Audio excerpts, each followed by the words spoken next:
पंतप्रधानांनी भेटलाच पाहिजे, भेटलाच पाहिजे. नाही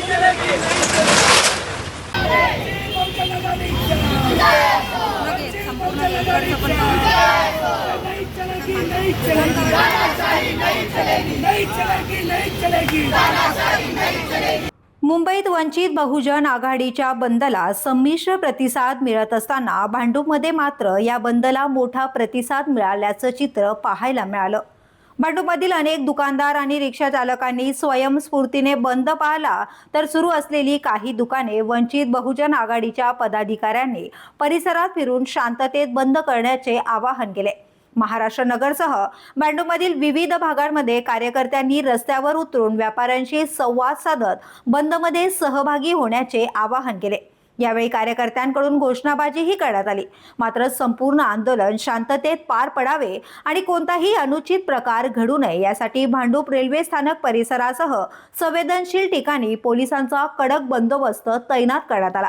आज तुम्ही रस्त्यावर उतरलेला आहात. 30 जुलै विद्यार्थ्यांवर लाठीचार्ज झाला होता, त्यांनी सुधारता आज रस्त्यावर उतरला आहात, काय सांगाल? सगळ्यात पहिलं तर ह्या नालायक प्रशासनाचा मी जाहीर निषेध व्यक्त करते.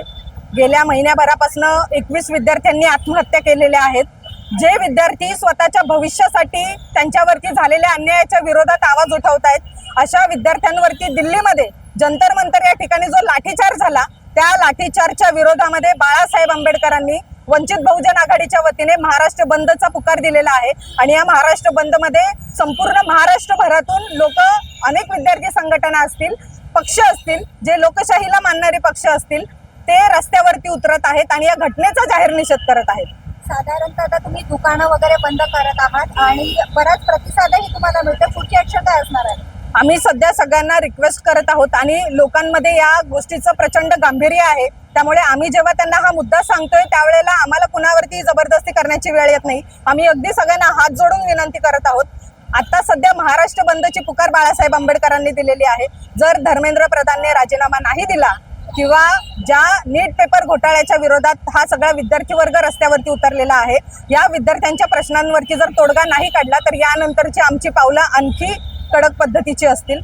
आपल्या सर्वांना सांगू इच्छितो, मी विश्वास सरदार वंचित बहुजन आघाडीचा मुंबई महासचिव आदरणीय बाळासाहेब आंबेडकर यांनी आव्हान केलं होतं. दिल्लीमध्ये ज्या विद्यार्थ्यांनी आपल्या लोकशाहीच्या माध्यमातून आपल्या न्याय हक्कासाठी संसदेवरती मोर्चा काढलेला आणि त्या मोर्चावरती दिल्ली पोलिसांनी हा अमानुष लाठीचार्ज केला, याच्या निषेधामध्ये सर्व भारतीयांना एक भारतीय म्हणून राग होता आणि त्या रागाला कुठेतरी बाळासाहेब आंबेडकरांनी ओळखून बंदची हाक दिली. आणि या हाकला आम्ही सर्व वंचित बहुजन आघाडीचे कार्यकर्ते, सर्व भारतीय म्हणून आम्ही सर्व रस्त्यावरती आलो आणि तो बंद आहे, हा बंद करायला लावलेला आहे. आणि व्यापारी या बंदमध्ये चांगल्या पद्धतीने प्रतिसाद देतात. त्यांनाही प्रत्येकाला कुठेतरी चुकी झालेली आहे. या प्रशासनाने जे दडपशाही केलेली आहे, या दडपशाहीच्या विरोधामध्ये आपण उठलो पाहिजे, आपण बोललो पाहिजे. या लोकांच्या मनामध्ये भावना होती.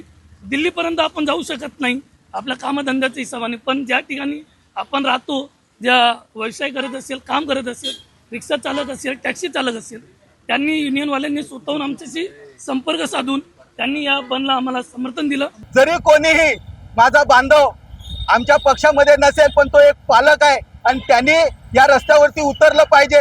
आज 20 विद्यार्थ्यांनी आत्महत्या केली आणि जे दिल्लीला मुलं जमली होती त्यांची एक सामान्य मागणी होती की शिक्षण मंत्र्यांनी एक नैतिक जबाबदारी घेऊन राजीनामा दिला पाहिजे होता. पण त्या विद्यार्थ्यांवरती क्रूरपणे लाठीचार्ज केला. तर आज त्या मुलांवरती लाठीचार्ज झाला नाही तर आपल्या मुलांवरती लाठीचार्ज झालेला आहे. आज भारताच्या जो भविष्य आहे, एक भारतीय नागरिक म्हणून आपण रस्त्यावरती उतरलेलो पाहिजे.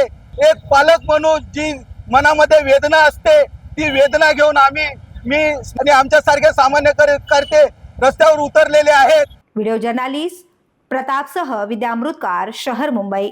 व्हिडिओ आवडला असेल तर लाईक करा, शेअर करा आणि आमच्या चॅनलला सबस्क्राईब करा. बेल आयकॉन दाबायला विसरू नका.